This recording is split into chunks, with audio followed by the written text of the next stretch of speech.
Good evening. It's a pleasure to welcome all of you on this Wednesday evening to talk about a disease that I think needs to be highlighted more often, and no better time to do this than during Rare Disease Month, and that is the porphyrias. We have an exceptionally qualified Hall of Fame panel today that's going to guide us through not only the science and underpinnings of the disease, the clinical manifestations and treatment, but also everything you need to know about advocacy, resources, patient stories and testimonials, etc. And so I very much look forward not only to the presentations, but also to your questions and interjections as this goes along. By the way, this is organized by the Northeast Ohio Liver Alliance. We are a not-for-profit founded in 2021 that aims to educate healthcare professionals and laypersons about liver disease. We are active in advocating nationally and regionally for resources and policy change, anything that helps us prevent and positively impact liver disease. And we certainly are very much in favor of supporting research and public health interventions that benefit people with liver disease. And to sum it up in a nutshell, we dream of a world without liver disease. So I would like to briefly thank the folks who put this together, our staff, our small but mighty team of volunteers and professionals who make this happen, our board of directors, which I am very proud to be part of, and our two supporting sponsors, Gilead Sciences and Disc Medicine. Neither sponsor has in any way, shape, or form affected the content of this, so we thank them for their generous and completely and uninvolved support in crafting this webinar. I think, like all the webinars we do that are patient-centered, it is important to remind our audience, which includes many patients and patient advocates, that information given during this webinar is not a substitute for advice given by your doctor, and we do not endorse any particular doctor, hospital, medical group, or treatment. In fact, we ask you to refrain from asking specific medical advice during this, because that obviously would not be something that we would be able to accommodate during this webinar. So our speakers tonight are, as I said before, literally a hall of fame of healthcare professionals who have, and advocates, may I add, who have really impacted the porphyrias in a major way for a long time. Dr. Bishr Omary, who is Senior Vice Chancellor for Academic Affairs and Research at Rutgers Health. I'll talk more about Dr. Omary in a second before he starts his talk. Dr. Karl Anderson, Professor of Medicine at UTMB and Director of the UTMB Porphyria Center, and Desiree Lyon, who is a patient advocate, member of the Board of Directors of the American Porphyria Foundation. So just to remind you, you can avail yourself of the Q&A functionality in order to ask questions. You can also see the questions in the question and answer panel on your Zoom screen. You can type your questions, and these questions will be vetted by a moderator and then will be funneled to the panel as appropriate. And then you can submit another question if you would like. So our first speaker is Dr. Bishr Omary, Senior Vice Chancellor for Academic Affairs and Research at Rutgers Health. I was telling Dr. Omary that if we were to actually give him his full due, we would spend the whole hour talking about his numerous accomplishments in academic medicine in general and in gastroenterology and hepatology in general. I guess suffice it to say, I'll hit the highlights here. Dr. Omary has led many of the preeminent GI divisions in the country, Stanford, Michigan, where he was VP for Research and Chief Scientific Officers, Editor-in-Chief of Gastroenterology, the premier GI publication, President of the American Gastroenterology Association, and currently Vice Chancellor at Rutgers. So I'm going to just leave it at that, if that's okay, and let Dr. Omary talk to us about the underpinnings of porphyria and the state of the science. Thank you so much, Dr. Gholam. Really appreciate it. I appreciate very much the opportunity to join as a speaker of this symposium. So I'll just get right into it. So, in preparation for the symposium, I browsed through NEOLA's website, and I just want to kind of give a shout out to everything that has been done really in the span of 5 years or less. The things that really I was just uh, taken by is it's a community effort, and Dr. Gholam already mentioned the vision. And this is all taken really from the website. And it's not only to promote liver health, but in doing so, use educational tools, advocacy, and research. And all those together, each one of them can play a critical role in this. And also, it's regional. It's a Northeast Ohio, and this kind of reminds me of this saying, "Think globally but act locally." And this is exactly what NEOLA is doing. And of course, the values are aspirational for any one of us, certainly for me. So thank you so much again for this opportunity. So I do have the disclosure, two disclosures. One is I served as a member of NIH so-called Data Safety Monitoring Board, which is a NIH-supported Porphyria consortium that the funding has ended last year. And then we do have two patents on two particular types of treatment approaches. I do wish to reiterate what Dr. Gholam mentioned, that this is in no way, shape, or form actually advocates using these treatments because we need to do clinical trials. So everything that I will describe is really a preclinical, kind of starting from the bench, going to the preclinical aspect, but definitely not the clinical.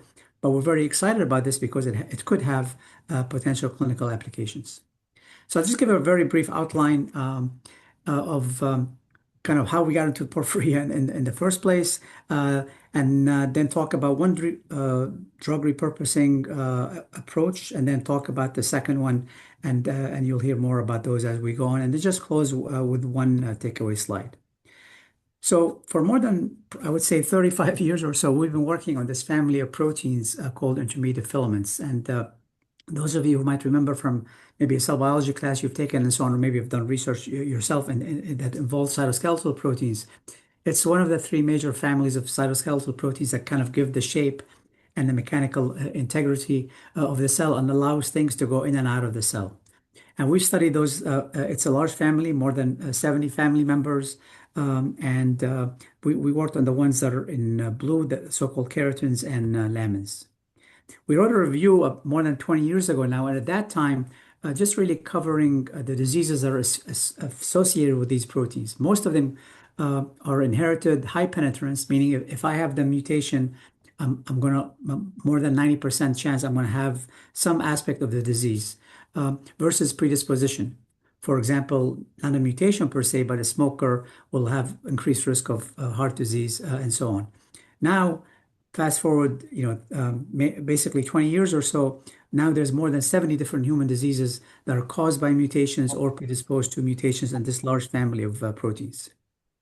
And these mutations, so we developed a number of genetic tools to try to understand what these proteins do in the first place. I'm a gastroenterologist by training. We used genetic mouse models, and you can see this is a liver from a mouse that actually has this particular mutation, if you can see my pointer. And you can see it completely disrupts these nice fibrillar arrays that make up the cytoskeleton, so you just end up with dots. This took us, and then we went from mice to humans, and we showed, in fact, that if I carry a mutation, then I'm more susceptible to liver disease progression. It doesn't matter what the liver disease is, and we've looked at a number of those liver diseases. Then this took us to studying so-called inclusions, or basically trash cans inside liver cells, hepatocytes. And those trash cans, for the most part, they're called Mallory-Denk bodies. They're made up primarily of these keratins that we happen to study. That's why we got interested in them. So 90% of the trash in the trash can, the protein, is actually these keratins 8 and 18. And if an animal, for example, doesn't have these proteins, they cannot make these inclusions. And we know a lot about the pathogenesis, what happens with that. As we're studying these proteins, and this is really how we got into porphyria, there's a pharmacologic mouse model that we and many other investigators worldwide use to where you give animals a drug and they end up within about 6 weeks or so developing these inclusions. So then you can manipulate what happens during that period of time to see what is the etiology of their formation. And we noticed accidentally that if you kind of separate proteins on so-called gels, and I'm not going to show too many of those, but just to make a few points, particular proteins, this is like the individual protein. But when proteins aggregate, then you can see this kind of stuff at the top because that meaning higher molecular weight. So it's 250 versus 75. And you can see that the animals that did not take the drug here, there's nothing of this high molecular weight stuff, but the animals that did have this high molecular weight stuff. We had developed a genetic mouse where, in fact, these aggregates in the liver we showed cannot form because of a particular manipulation. So we said, well, wait a minute, let's try to see what happens if we stop those inclusions from forming, because maybe these are just the high molecular weight aggregates. And the answer was no, so we're very surprised. So we knew that this drug, one of its side effects, if you will, is it's porphyrogenic, meaning that it can increase porphyrin levels.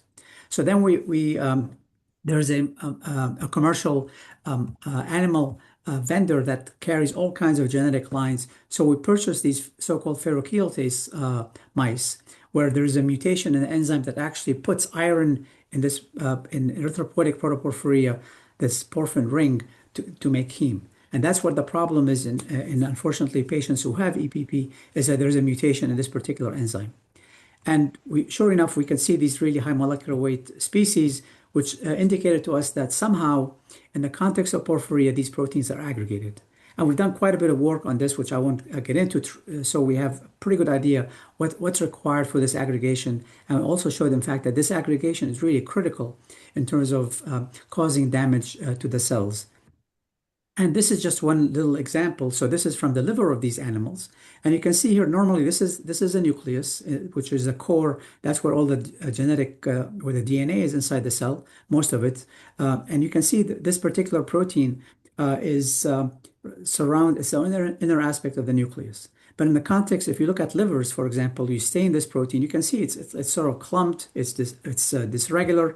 And if you look by high-level electron microscopy, this is a normal nucleus with a really nice outline of its nuclear membrane. And you can see here, this outline is pretty much gone, and the shape is not circular anymore. So the accumulated porphyrins can do all kinds of cell damage. So we wanted to really try to understand a little bit more. So we went to a commonly used non-mammalian model, and that's fish. And this is zebrafish, and these are embryonic zebrafish. And basically what Jared, who at the time was getting a master's degree, he did his master's thesis in our lab with us. Now he's a pathologist finishing his residency in Boston. So basically what he was able to do is you can inject into the eye of this very, very small fish. He had magic hands. And if you inject the precursors of the porphyrin, these fish, by the way, we got those from a collaborator, Jordan Shavit, who was studying formation of blood cells. And these fish have green livers, basically, because they express a particular protein that is fluorescent, and the fluorescence is green in color. One characteristic feature of the fluorescent porphyrins is that they're red. So you can kind of see these are all kind of controls, but this is the one that when you inject the precursors to form porphyrin, then you can see this that co-localizes together with the liver. We can do histology on these fish, and you can see characteristic inclusions. And there's there's something where people shine so-called polarized light, and you can see these porphyrin accumulations. So these fish have, even though it's an acute porphyria, erythropoietic protoporphyria, they have basically the liver manifestations that can be seen in some patients with erythropoietic protoporphyria. And this is kind of what it looks like here under the polarized light. So this, we had been working on keratins or intermediate filaments, as I mentioned, and now we're at a stage, it's also mutations. There's a blistering skin disease called epidermolysis bullosa simplex. And in those individuals, like in this case, children who have the severe mutation, just basically putting on your shirt, taking off your shirt, rubbing your hand gently can cause a blister formation. So one of the efforts that we undertook is to do a high throughput drug screening for this skin epidermolysis bullosa EBS skin disease. And one of the compounds that we identified is a drug called PKC412. It's actually used to treat patients with leukemia and other kind of blood disorders. And you can see what it does. When you have the severe mutation, you have complete disruption of the cytoskeleton. But here you can see these really nice filaments. So it does a fantastic job in terms of reverting the cell. And there's all kinds of studies that we did that, in fact, we show that it protects the livers in these animals. So now we are testing. In fact, we've made a cream, and we're just setting up to do a very small clinical study. This is in those skin patients. But we use the same exact approach in terms of high throughput drug screening. But instead of screening cells, in this case, we wanted to screen an in vivo small animal, and that's a zebrafish. So what Ning in the lab did, who now she's a graduate student. She also did a master's in the lab and stayed for a few years, and now she's a graduate student at UC San Diego. But basically, she injects again the fish, and she puts in each well. This is a high throughput, lots of wells where it has thousands of different compounds. She exposes these fish to these compounds, and what we're looking for is to see if there's a drug. We don't know which one, if any, it's going to be, is in fact that this drug will cause decreased porphyrin levels, decreased red staining in the livers. We use a microscope to tell that. And also, when we find those, we test them further. And what we see, for example, in this one particular drug, is that it increases also the secretion of porphyrin. So now, instead of porphyrin accumulating in the liver, it's less in the liver, but it's more in the fish water. And this particular drug, it's an antihistamine. It's a first-generation antihistamine. So we're excited about this because it's a drug that's already been used. It has a pretty good safety profile. And if I took these pictures actually by just going to a local pharmacy, and you can see there's a number of so-called second generations antihistamines. There's ones that are used to manage allergies, and there's ones that are the so-called anti-H2 histamine 2 receptor that are used to inhibit acid secretion. Totally different clinical uses. So basically, this work was published last year, and I'm just going to summarize for you, not to show really any of the data. We started with the zebrafish here. Then from the zebrafish, we went to mice, and we also isolated liver cells from mice by doing something called liver perfusion. And we can show that this drug decreases the accumulation of protoporphyrin in liver cells. And we also show that, in fact, that the pathway, the histamine, is really, and this is a new finding, if you will, it triggers actually the accumulation of porphyrins in cells that are loaded with porphyrin. So instead of having 1 gram of porphyrin inside the cell, you would have 2 grams or more. And also showed, in fact, in the livers that it decreases liver injury, it decreases accumulation of porphyrins in bone marrow and also in the red cells. So, and the dose that was used, by the way, in the animals, if you convert it to a human dose, it's about basically what I would take, for example, if I have allergic, sort of a runny nose, things of that sort. So now we want, this is unpublished work. We wanted to see if the second generation, because if this is going to be used in patients, if I was taking, I would want to take a second generation, not a first generation. So this is one of the ones that, again, anyone could really buy over the counter, called fexofenadine, and that also decreases this protoporphyrin accumulations. So it basically mimics what the first generation drug that we identified showed. And one of the things here is that the porphyrin levels actually in the livers of the animals decreases by about 50%. And this work was done by Rahila, it continues to be done by Rahila Nasrallahi. So now moving on to I'm just looking at the time. I think I'm at give me a shout if you don't mind, Pierre, where I'm at time-wise. I want to make sure I'm okay with time. Sure. So the other sort of high throughput, again, drug discovery was identified these super paramagnetic, their iron oxide in terms of their major ingredient. They're simply so-called nanoparticles. And the spion is just an abbreviation of the name. And there's 3 major kinds of these things. They're used, the reason we're interested in this is because they're actually used clinically, for example, for imaging studies. They're also used to administer as a chemotherapeutic agent. They're actually filled with chemotherapeutic drugs in these particles that become extruded when they're given to patients. And there's 3 major types. There's the neutral one, just spion. there's the N or for amino, and the other one there's a C for carboxy. And basically, what that is that it has this nanoparticle has a charge, either a negative charge or a positive charge on the outside. And as I will show you very briefly, that this charge is really critical in terms of protecting, or in fact, sponging out, if you will, the accumulated porphyrins. And in doing so, it decreases the stress, in this case, oxidation, where things proteins, for example, become dysfunctional because there are specific components, amino acids, can become oxidized. So then the protein doesn't do its job, or it can aggregate, it can precipitate. So this is a way to look at oxidation. It's just an immunologic kind of way. And you can see that in these ferrochelatase mice, the ones that have porphyria with massive involvement of the liver, in this case, it's highly penetrant because of the nature of the mutation, unlike humans, where it's only about maybe 5% or so who end up having severe liver disease. In this case, it's 100% of the animals.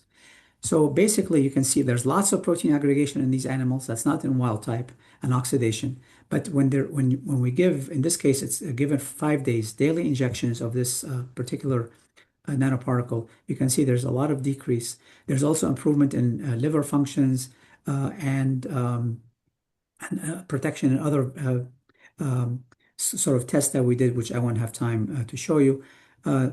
Just to now, I showed you 3 spions.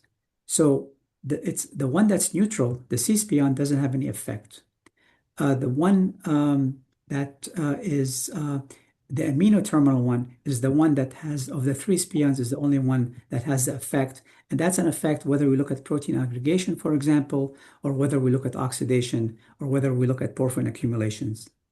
So the nitro also, one interesting part is that in the different porphyrias can have different accumulations of the fluorescent porphyrins. So for example, there's uroporphyrin, coproporphyrin that associate with different types of porphyrias. And one interesting thing about this N spion, and it's only the N spion, is that it also can sequester, if you will, copro accumulation, coproporphyrin, and also a uroporphyrin accumulation. We're of course interested, the liver is one of the more severe complications, if you will, for focusing here on erythropoietic protoporphyria, EPP.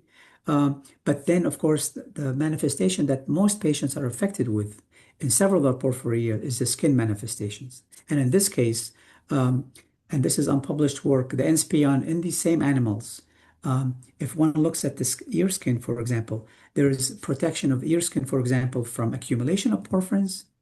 There is also protection in the serum of the animals, which is understandable because we showed that in the case of looking at the liver injury models. But also there's a number of other of these keratins that I mentioned to you, which are major components of the skin. These are the skin keratins, where there's also normalization of the keratin levels in the skin of these animals. So to close, at least what we have so far is that histamine blockers, the ones that are mainly for allergies and the ones that are antacids, either alone or together, which we've tested, may be repurposed and that's our hypothesis. I wish to emphasize this, may be repurposed to prevent or treat liver in the severe complications and also skin injury in patients with EPP. We have long ways, several steps to go before we can say, yes, there is evidence that this can be used for treatment, even though it's simply available over the counter. And also this a totally different kind of an approach, and that's the N spions. And this might actually have an effect on several of the porphyrias, but we've only tested it so far in animals. In the EPP model, in test tube, it looks like it can also decrease, and in cell culture, it can decrease other porphyrin levels as well, meaning the copro and the euro. But of course, most importantly, I wish to reemphasize again that additional preclinical mechanistic and safety assessment is needed.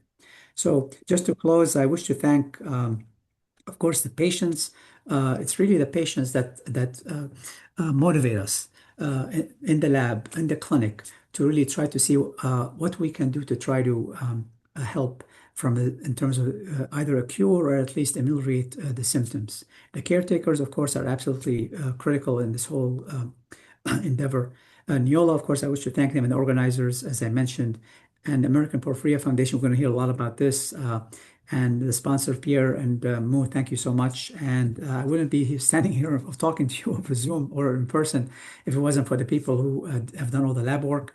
I mentioned two collaborators. The green liver fish were from Jordan Javits, and there's a couple of alumni in the lab who did a lot of the kind of preliminary work. The work that I showed today vis-a-vis porphyria were done by Rahila and Nila, and the work is supported by NIH. Thank you so much. I'm grateful. Wow. Thank you. Thank you. Thank Thank you. you. Thank you so much. A lot of interest in the chat. Old is sometimes new again, and then there's a lot of novel approaches to treating specifically EPP, but also the porphyrias more broadly. So we'll get to that in the Q&A portion of our talk, if that's okay with you. We'll move on to our next speaker, Dr. Karl Anderson. I honestly cannot think of a single person who has done more consistently for the past 25, 30 years to actually advance not only the testing and the intricacies of how one might diagnose the porphyrias, but also has been at the forefront of the therapeutic aspects of porphyria than Dr. Anderson. Dr. Anderson is the director of the UTMB Porphyria Center, a professor of medicine, I think community health too at UTMB, and really one of the leaders in really pushing the field forward towards better therapies, better testing for patients with the porphyrias. So, Dr. Anderson, the floor is yours. Okay, thank you.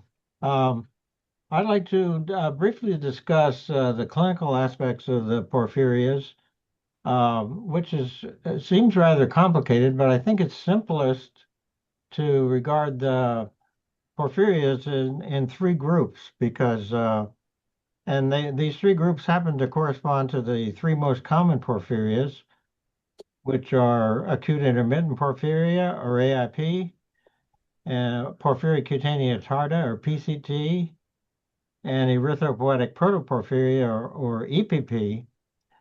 These are the three most common porphyrias, and they're actually very different from each other. So I think it's important in trying to understand these disorders to kind of think about them in three different groups. And some of the rare porphyrias, in most cases, fall within these groups. So we'll start with acute intermittent porphyria. Well, first of all, most of the manifestations of the porphyrias are either due to effects on the nervous system, neuropathies, and pain, or effects on the skin, photosensitivity. But there are two types of photosensitivity that are quite different. One is a chronic blistering photosensitivity, which is exemplified by porphyria cutanea tarda, or PCT. And the second is a more immediate type of painful, very painful, acute type of photosensitivity that occurs in erythropoietic protoporphyria, or EPP. And those two skin manifestations are really quite distinct from each other. So in acute intermittent porphyria, or AIP, you only get neurological symptoms. There are no cutaneous manifestations. So these patients get attacks, acute attacks of neurological symptoms, including pain, most commonly in the abdomen, but they can be anywhere in the body. And they can get severe neuropathies, even with paralysis. That can be total paralysis, particularly if the disease is not diagnosed and treated early on.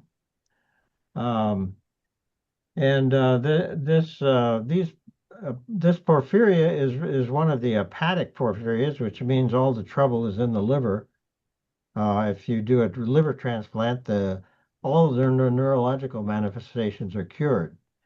So it's clear that the liver is the problem in this disease.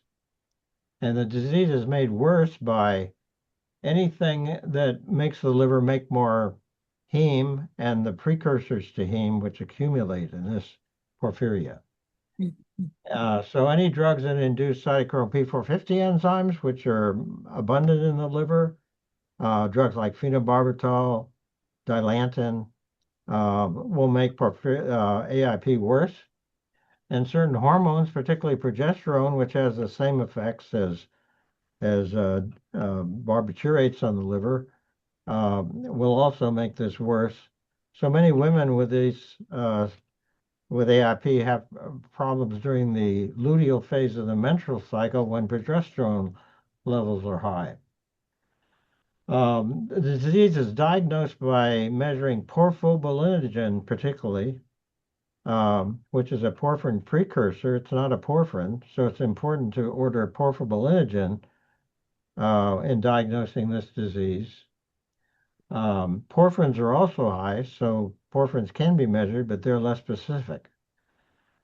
This disease, there are specific treatments available that can be given, but only if the disease is diagnosed. They're specific for AIP and some of the other acute porphyrias, namely intravenous hemin, glucose loading, a newer drug called gavosiran, which is an interfering small RNA, which is very effective for preventing attacks, and as I mentioned, liver transplantation. So those are the main features of AIP. I'll mention next porphyria cutanea tarda, which is actually the most common porphyria. There are no neurological manifestations in this disease, and the manifestations are blistering cutaneous lesions on sun-exposed areas of skin. And many patients with PCT don't realize that the sun is a problem because they don't get pain immediately when they go out in the sun. It's more chronic. The things that make PCT worse are completely different from AIP. For one thing, this is an iron-related disease, so iron makes it worse. And we treat it mainly by phlebotomies to reduce iron. And if we can reduce iron, the disease always goes into remission. So it's actually the most treatable of the porphyrias. It is also an hepatic porphyria, but porphyrins accumulate, not porphyrin precursors like porphobolinogen. And it's made worse by a lot of environmental factors, including alcohol, estrogen in women in particular. It's made worse by viral infections, particularly hepatitis C and HIV. And it's made worse in people who have mutations that cause hemochromatosis because they accumulate more iron. Most of these patients do not have a pre-existing mutation, but about 20% do have a mutation of the affected enzyme, and that's kind of a predisposing factor, but otherwise the disease is the same with or without a mutation. As I mentioned, the disease is treated by phlebotomy, reduce iron. Another treatment is low-dose hydroxychloroquine, which works by a different mechanism, and we don't have time to discuss that in detail. If the patient has HCV, we've shown that the best thing to do is treat the HCV, and the PCT will also get better without phlebotomy treatment. So the third type of porphyria, which is EPP, is erythropoietic, as you can tell by the name. It's that means all the porphyrins, excess protoporphyrin in this case, is coming from the bone marrow. It doesn't come from the liver, although the liver can be damaged by excess protoporphyrin in a small percentage of the patients. Protoporphyrin causes this non-blistering acute photosensitivity. So patients go out in the sun, they may get pain within a few minutes, depending on how high their levels are. And they notice immediately the sun is the problem, so they get out of the sun as soon as they can. And thereby they avoid getting skin lesions. So these patients often don't have anything wrong with the skin. If you look at if the doctor looks at the skin, they just complain of photosensitivity. Um, so for that reason, because they don't have any lesions, they're often not diagnosed early on, and they may go many years before they're diagnosed. This is a deficiency of the last enzyme in the pathway, which inserts iron into protoporphyrin to make heme. And all the things that make the hepatic porphyrias worse do not really affect EPP because these factors don't affect the bone marrow very much.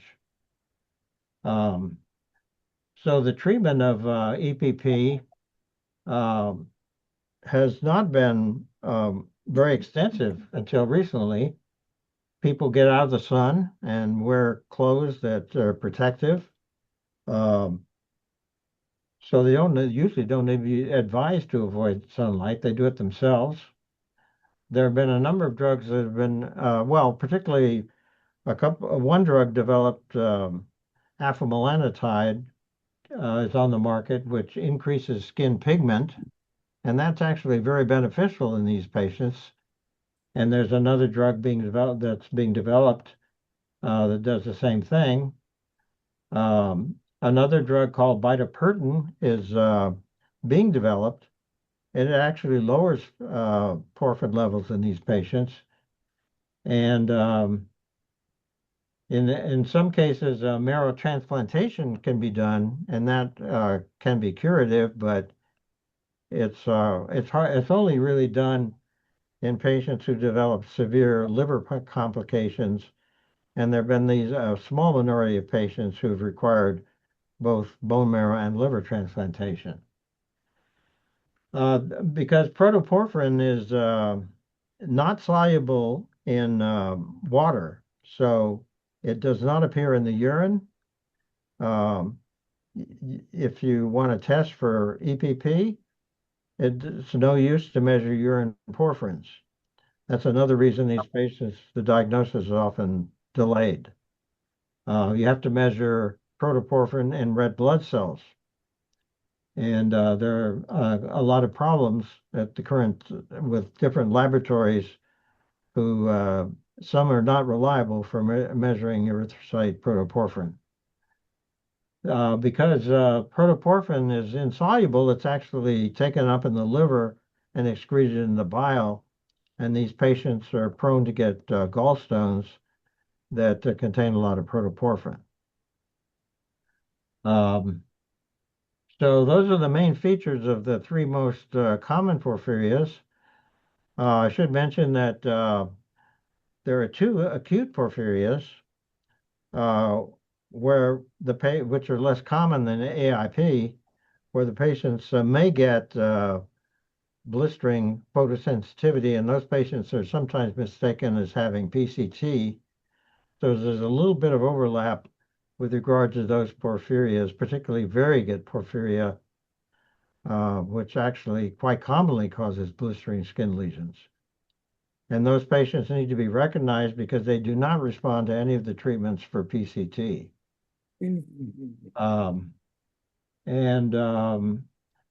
Also, there's some very rare types of porphyrias which are homozygous forms of the porphyrias I mentioned that are very severe and may and where porphyrins may come from both the bone marrow and the liver.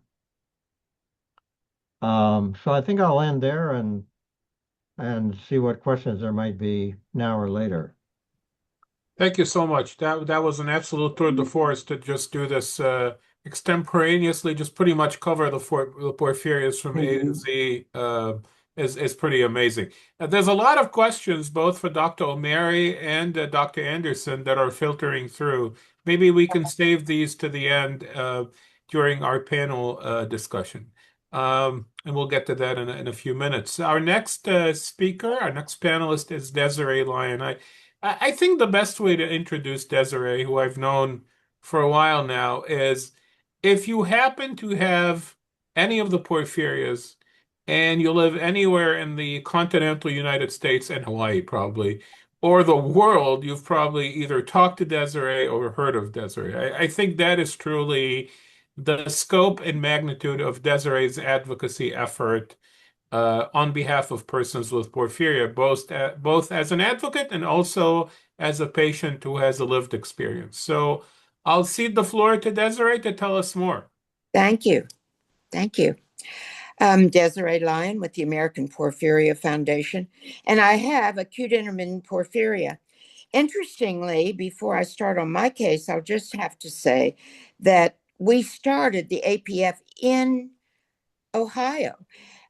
Two experts put me together with a man named James Young, who was with a rock and roller with the Styx band, STYX. He is still a rock and roller, and he's still involved with the American Porphyria Foundation 40 years later.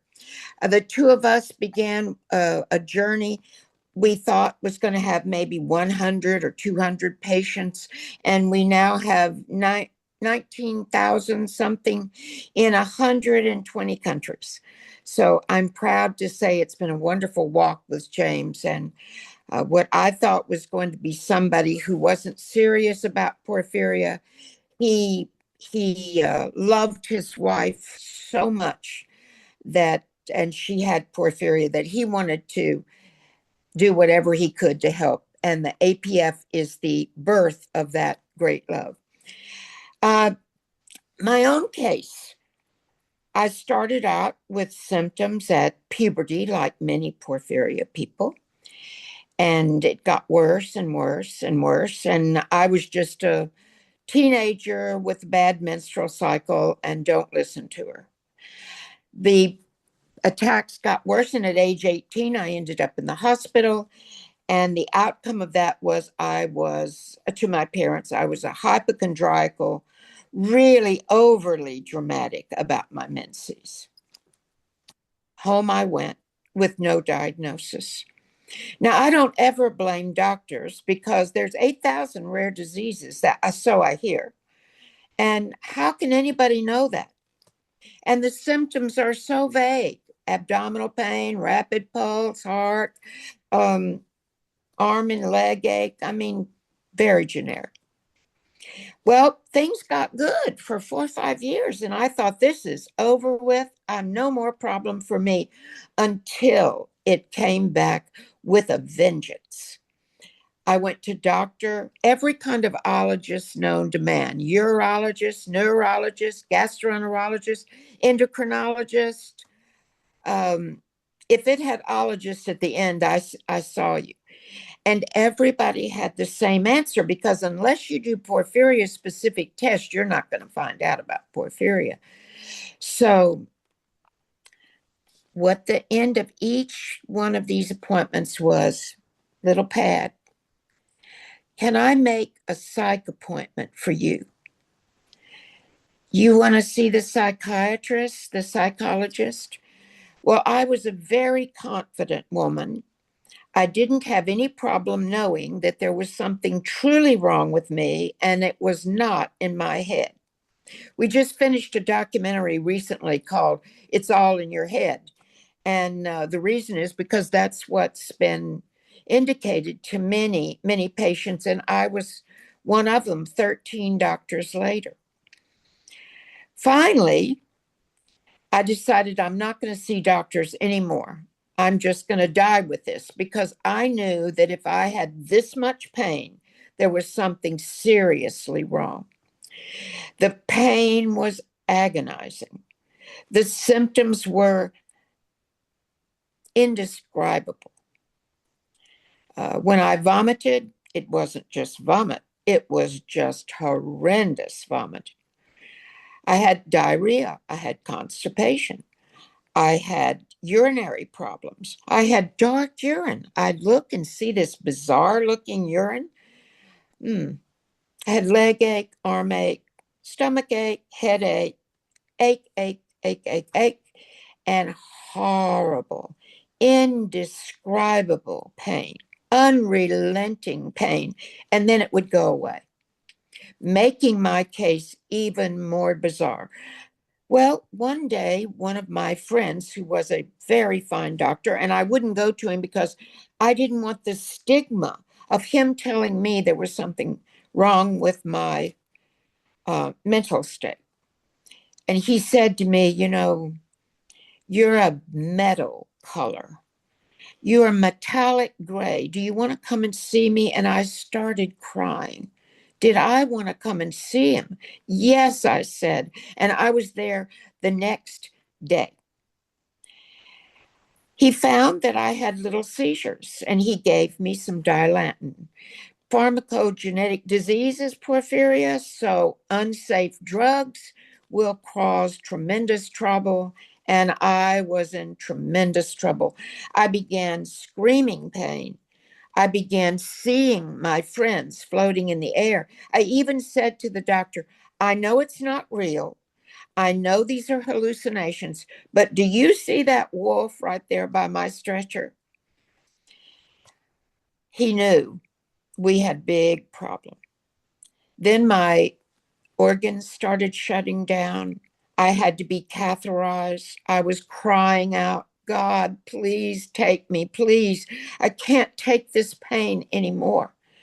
But that catheterization was my salvation because the doctor looked at this urine. It was brownish, reddish, purplish. The doctors around him said, you've got to take her to emergency surgery. And Dr. Penton, Dr. Blue Penton said, no, I read about this in medical school. I think she has porphyria, to which they were all aghast. He consulted with Dr. Bruce Tripp, who is still my endocrinologist to this day, 50 years later. And they both agreed porphyria. They sent it to NIH. Sure enough, I had porphyria. I was medicavaced at the point of death. The doctor there told my parents that I may not make it. I probably wouldn't make it, but they were going to give me a treatment that they mixed up in the laboratory called hemin. Now, if any of you have ever seen panhematin, it looks like crankcase oil. And they gave it to me, and I thought I might live. And they gave me more, and I thought I'm gonna live. And they gave me even more, and I could stand on my own and walk on my own. And a month and a half later, I was able to go home. And I went to every office and told every doctor that I wasn't angry with them, but to please, if they ever find somebody with undiagnosed abdominal pain, look into porphyria. And that if they ever had people saying things like I said, this is 1,000 flaming swords, that they won't look at me like other doctors did. But they would realizing that I was only trying to convey that this is pain not describable in regular terms, but 1,000 flaming swords. Some patients have said, I have lava churning in my abdomen. Others say it's a steel-toed boot that's on fire, kicking me over and over again. And some saying shards of burning glass are roaring in my abdomen.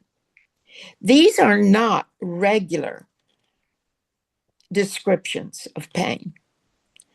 But if there's one thing I've learned, I know that there are patients who go off the wall or who aren't telling the truth. But most of the time, patients tell you the truth. And that's why when we started the Porphyria Foundation, we had two things. Number one, our ideology was patients first, no matter what, patients first. And number two, always look to our scientific advisory board. The first thing we did was create a scientific advisory board, and Dr. Anderson was on it. I was sent eventually to Dr. Anderson, who changed my life by realizing that my attacks were congruent with my menstrual cycle. Right before the menses, a raging attack would come. By this time, they weren't life-threatening, although I was in intensive care 30 times and hospitalized 100 times. But by the time I saw Dr. Anderson, he was able to put me on Lupron, which changed my life because it stopped the cycle. And it was my own menses causing me to have these horrendous attacks every month, both at cycle time and ovulation time. Changed my life, for which I am forever grateful, and the lives of so many other thousands, I might say, of patients. Well, I'm happy to report that after many, many years and after menopause, and by the way, menopause was another horrible time, but when it was over, the attacks dissipated. And for the first time in my life, for the last, as you can see by the color of my hair, my menopause is long gone, and I don't have attacks anymore. If I had the flu, I might, but otherwise I don't.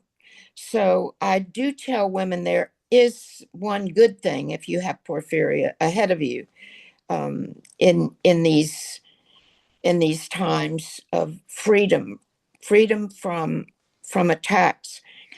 But the one problem is that they cause neuronal damage. And I do have neuropathies in my abdomen and in my shoulder blade that never stops 24/7 of every day. And I am embarrassed and ashamed, and I shouldn't be, but I am embarrassed to say that I have to take pain med.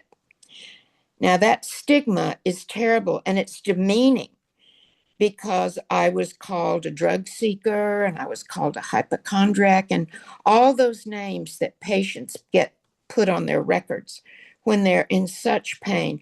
And I would encourage every one of you physicians and healthcare professionals to remember that people really are in pain and to keep that sort of clamor down and not on their record, because it is demeaning to a patient. And I remember telling a drug company president one day, he thought the sun rose and set on me. And I said, you know what, when I tell you this, your idea of me is going to change immediately. And I said, I am on pain meds. And he said, you're right. I do think differently. And isn't that a shame? And there were two doctors who were very, very important in this journey. And then I'll end. Dr. Michael DeBakey, the famous heart surgeon, was a friend of mine, and his wife's one of my dearest friends. And he used to bring doctors in, and he would say, tell them about the pain. And I would say, 1,000 flaming swords, because I couldn't describe pain that bad any other way. And he would let them roll their eyes, and roll their eyes they did. And he said, well, let me tell you what it might be like if I operated on her when in the middle of a critical attack with no anesthesia. That's what she's trying to tell you. And Dr. von Eschenbach, who was the FDA commissioner at one time, was also a dear friend. And he came to me one time in an attack. He was a cancer surgeon for 30 years. And he said, this is not pain. This is torture. And so I tell those two stories to doctors and to patients to help them, to help patients in this sort of pain, and to help them know that if you have any of these undiagnosed symptoms that I've described, and I'll say them again before I close: abdominal pain, rapid pulse, dark urine, and leg and arm ache, headache, arm ache. Very generic, very generic.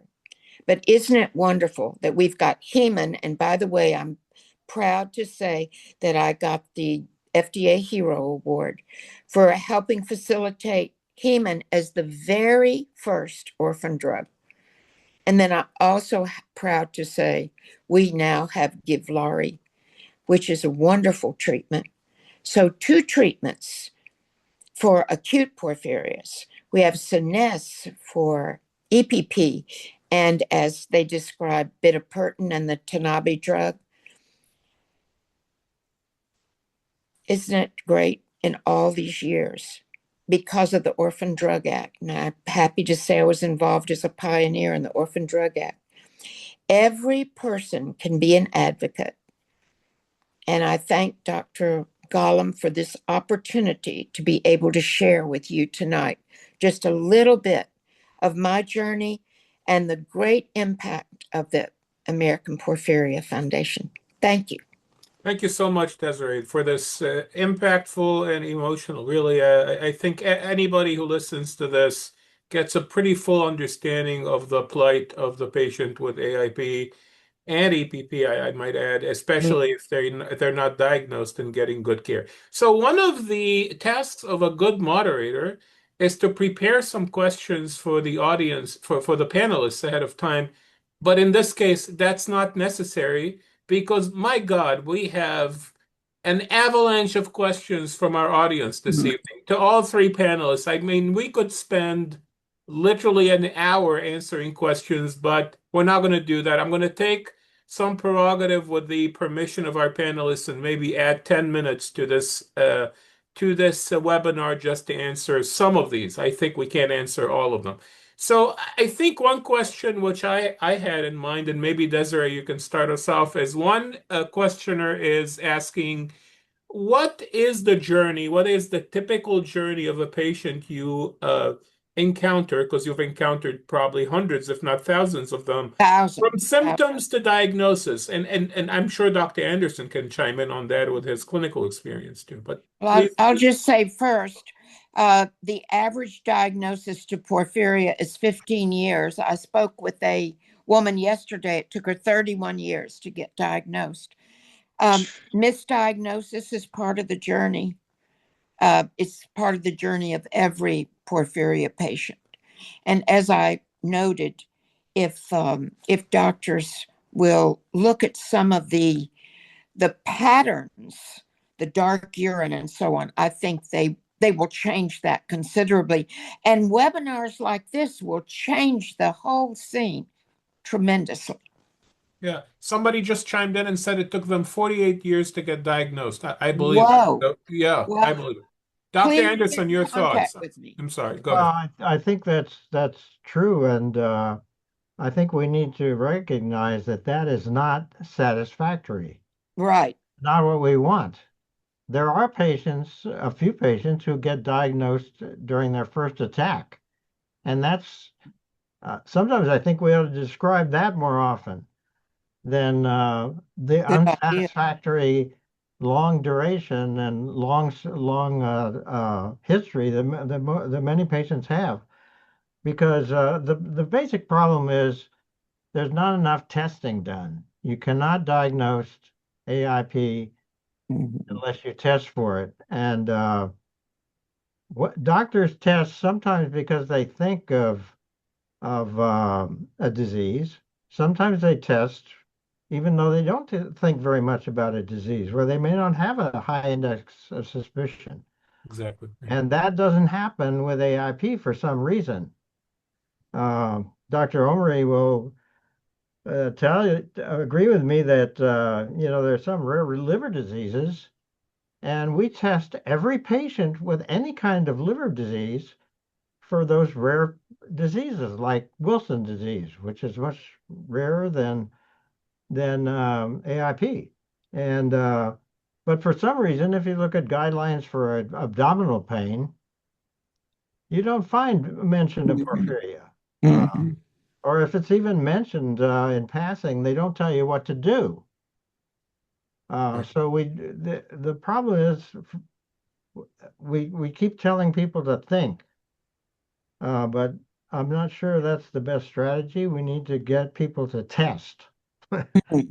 Mhm. Uh, Absolutely. Yeah, and absolutely. I think many of us physicians, I think if we think about it, we realize sometimes if we make diagnoses, it's after we've done the test and then we're a little surprised by the result. We don't always think of something and make a bullet towards testing for it. Sometimes it's just part of the workup, and AIP is not part of the workup.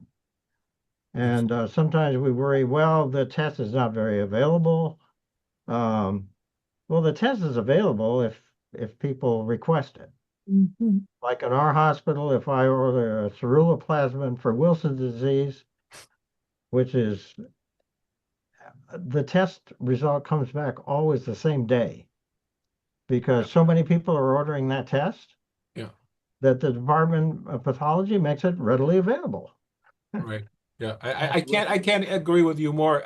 This is a disease that affects 1 in 300,000 people. If I order a ceruloplasmin, and I did order one today, and Yeah, it'll yeah, come back by this evening. You're absolutely right. yeah, that's Yet right. for AIP, it remains some sort of medical mystery if you order a PBG. So, Exactly. yeah, exactly. Dr. Omary, I would love to get your thoughts. And also, I think you lit a firestorm in the advocate and patient community with some of the research you shared on antihistamines. And there's a lot of Mhm. questions about this. I think you very appropriately provided full disclosure that this is not a clinically applicable disease yet. We need to do the clinical trials, but people are asking about could an antihistamine or mast cell stabilizer be something that could be used in the future for the porphyria? So maybe we can hear your thoughts first and then your comment on the rest. Yeah. Yeah. Well, thanks for the individual who asked that question. It's, as I mentioned, it's an over-the-counter drug. I don't know the number. I should look it up, but I wouldn't be surprised if there are millions who take it worldwide, who take these sort of drugs, whether they Phenofexidine for sure is an over-the-counter. I take phenofexidine from time to time. Sure. So, Yeah. Yeah. um, but to answer the question, I do think in terms of common use, we really need to have a good evidence that it actually does something. The side effects, generally speaking, of the second generation antihistamines is very low. I mean, usually antihistamines, the anti-H1 blockers, for allergies, one of the major side effects is drowsiness, dizziness, and individuals shouldn't drive, things of that sort. But the second generation ones are really have don't have that for the most part don't have this kind of a side effect. Um, and I mean, I cannot recommend it or not recommend it, but all I can say is it's a safe drug. And if it might be good to discuss it with your physician, at least at the very least, I think it's important that your physician knows that you're thinking about taking it. What do they think? And also get their opinion because then they can, kind of see what the literature is out there. And but my hope anyway is that to take this to a clinical trials. Um, Dr. Anderson can comment a lot because the antacids one, he was heavily involved in that trial, and so I don't know, Dr. Anderson, if you want to comment about this. The anti-H ones, the anti-allergy ones, they work very differently because one of their major targets are these mast cells that can degranulate, and that's what causes all the symptoms. The allergic symptoms. Whereas the antacids one, they're still interfere with histamine uptake. But so I don't know, Dr. Anderson, if you want to comment about your study with that's had, I think, Yeah. just completed. Well, it was hypothesized that cimetidine, which is used for ulcers, might inhibit the first enzyme in the heme biosynthetic pathway and be beneficial in porphyria. So a lot of people, there were, case reports, and there were a lot of people taking it. But so finally we did and this study was led by Dr. Amy Dickey at MGH in Boston, and we did a double-blind placebo-controlled trial and found that in EPP, which was the one that was getting the most attention, and it found that it really didn't have an effect in lowering porphyrin levels or improving symptoms. So sometimes you have to, well, with any drug that is going to have any long-term benefit, you eventually have to do a clinical trial. And answer the question and see if it's really useful.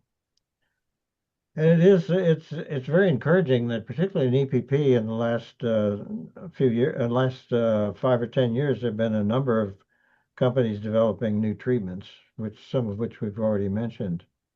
So that's been very exciting for EPP patients. Also, Dee mentioned Givlari or givosiran for AIP, which was another advance in treatment for AIP. Right.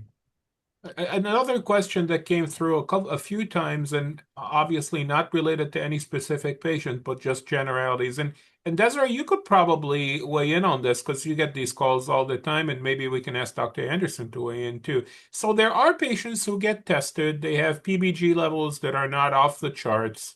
They then get genetic testing, and they don't really have a slam dunk diagnosis of any particular genetic conformation, but they have variants of unknown significance, right? That sort of seems to float around with every genetic disease, right? And they don't really know what to do. I guess take us through, your conversations with these patients who could potentially have AIP or other porphyrias, and what is typically your course of action? What resources do you offer these patients in general?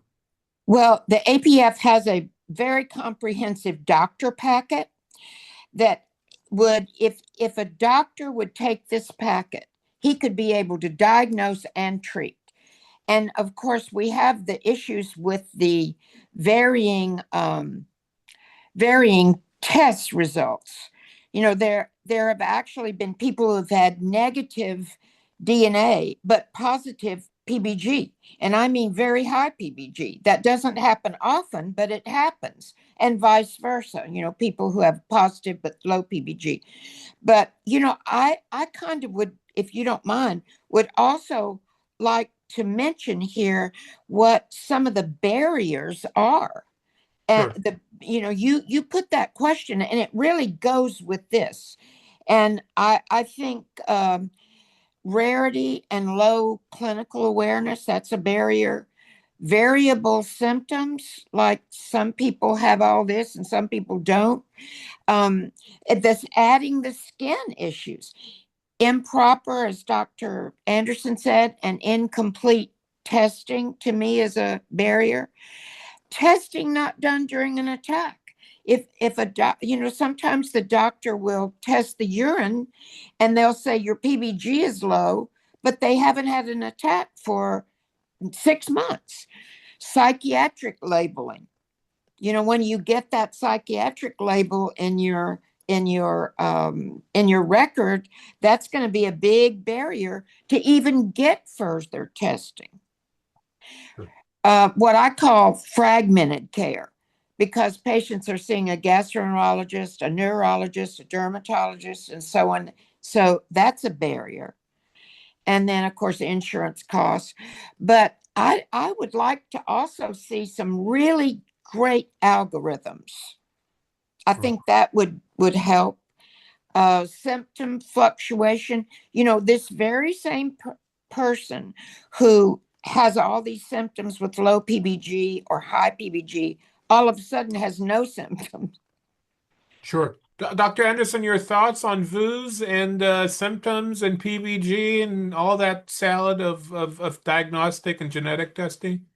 Yeah, I think what I'd like to see is more guidelines for symptoms Yeah. that mention porphyrias and tell you exactly what tests you should do, which is similar to the guidelines for liver disease, where you always test for Wilson's disease. I'm not sure you always have to test every patient with abdominal pain, but if you've got a patient with abdominal pain and after the initial workup you don't know what to do to, then at that point your workup should include PBG. And that just isn't done these days. So really there's been no improvement in the rate of diagnosis of AIP over the years. And I think that's something that should be kind of our top priority.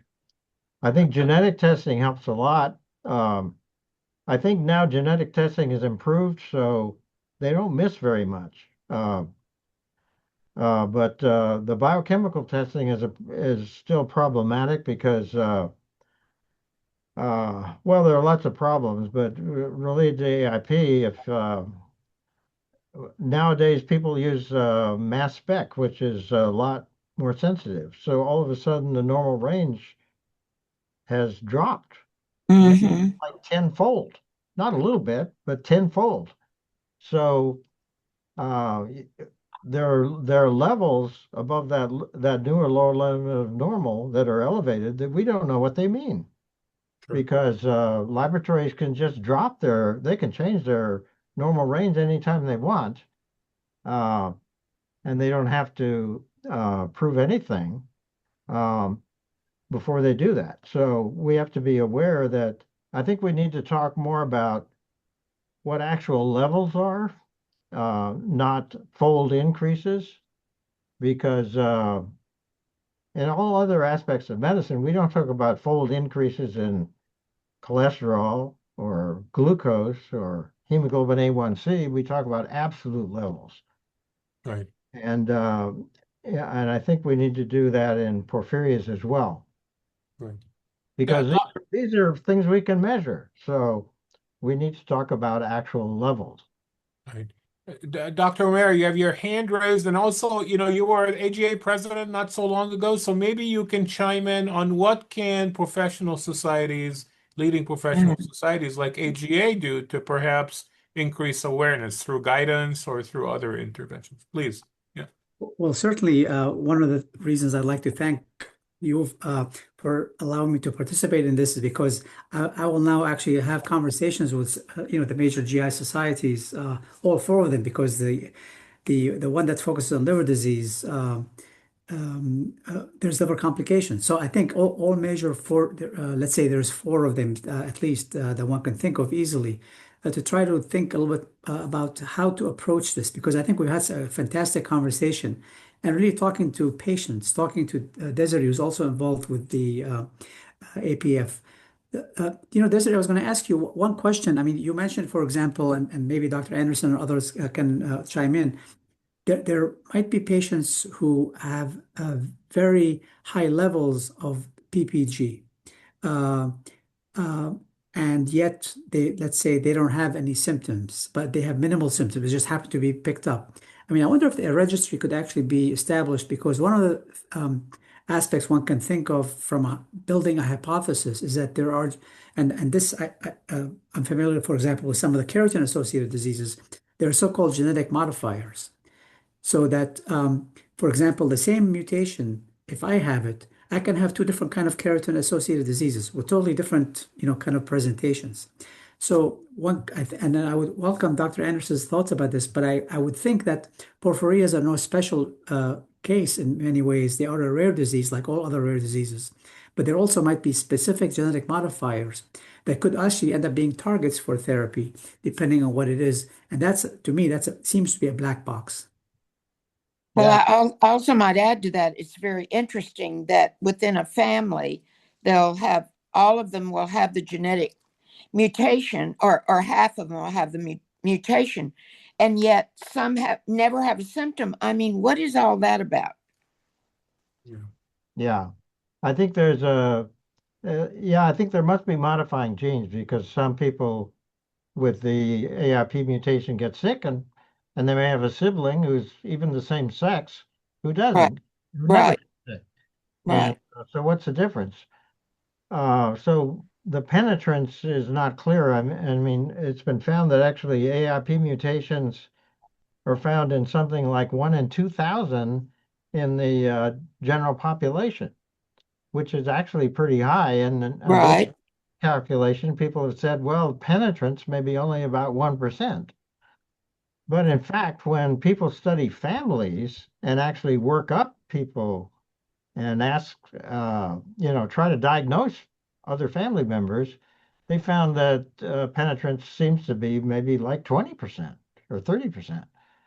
And So it probably in the general population, a lot of these people have mutations, and more of them may have symptoms than we think. And so people are beginning to look at hospital genomic databases and looking to see how many of their hospitalized patients have these mutations and trying to follow them up. And well, those patients this hasn't been fully studied or reported yet, but a lot of those patients turn out to have symptoms that Yeah. were missed. Yeah. And so I think penetrance may be higher than a lot higher than 1%. And there may be there are all kinds of modifying. Well, we know there are modifying environmental factors, but they're also likely to be modifying genes. And Mhm. and so that's a subject for research. Right. We could keep doing this for another 2 hours. If we tried to answer everybody's questions, I Yeah. don't think we've ever had a webinar where we've had so much audience engagement and questions. So we are very grateful for all of you who are asking and chiming in. We have to be respectful of everybody's time too and wrap this up. So I'll ask one last question, and we promise we'll try to funnel your questions and concerns through proper channels.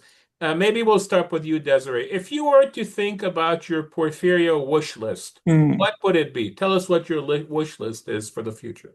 Well, my wish list would be divided into scientific wish list and practical. For the practical, I would say standardized algorithms, standardize as many standardized, but better biomarkers, uh, preventive treatment expansion, um, uh, integrated multiple disciplinary care. And for my scientific, it would be understanding the penetrance. That's always been also the mechanism of neuropathy. The neuropathy is bizarre in, I think, in porphyria. Attack prediction, that was one of mine. EPP specific, and then of course in the bigger scope, rare disease funding, global registries and biobanks. Right. Fantastic. Professor Omary, what is your wish list, scientifically and practically, for Porphyria? Well, scientifically, I think for in general, I would say Desiree hit on all of them because she's really the expert among the three of us. But I would say scientifically, biobanks is really quite important. For example, our lab, we're just trying to kind of look into collaborators to try to get human samples because, for example, the mouse model that we have, it's great for liver disease, but the penetrance of liver disease in the mice is 100% essentially, and it's massive. So one of the criticisms is this really mimic human disease? Is that an appropriate model? So I think we do need biobanking. We also need more collaboration. So ways to get people to collaborate who would otherwise not collaborate, but they're approaching a problem from different ways. Uh, Mhm. and then in terms of the non-scientific, I mean, funding is really important.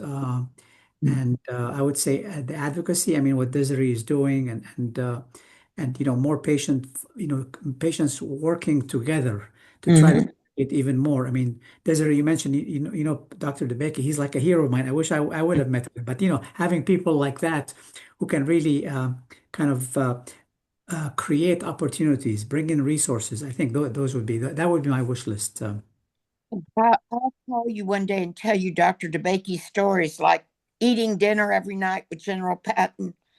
Yeah. I'll keep Yeah, you entertained. and the lead guitarist for Styx is nothing to shake a stick at either, right? Right. Professor Anderson, you get the last word. What is your wish list for the Porphyrias moving forward? Well, I think there are more treatments coming along. We just have to diagnose the patients first, so they can be treated. So I think we need more testing, and Mhm. we need to find ways to do more testing because Even if somebody suspects porphyria a little bit, they need to test for it. And right now, people are very reluctant to test for it. For example, emergency room physicians don't like to test for porphyrias. For They sure. don't, they don't think it's in their ballpark, and clearly that should be in their ballpark. Yep. Yep. Many folks are chiming in to reiterate what you just said. So I don't think we've ever done a rare disease webinar encore, but this may be the one time where we consider doing it. We'll take it to the board and the education committee and see That's if we can bring it fantastic. back next year. I want to thank all of you for your time and expertise. We're grateful for pretty much everybody who stayed with us. 20 minutes past. Everybody stayed on time, but we just had so much interest that we extended this a little bit. We wish you a good night, and to the many patients who are living with the porphyrias, we wish you well and hope that you find comfort and resources and treatment that addresses your symptoms. Thank you very much, and have a good night. Thank you so much, Dr. Gholam. Thank you. Thank you. Bye. Bye-bye. Thank you very Thank much. you, Dr. Omary and Dr. Anderson. Thank you. All Thanks. right. Thank you very much. That was fantastic.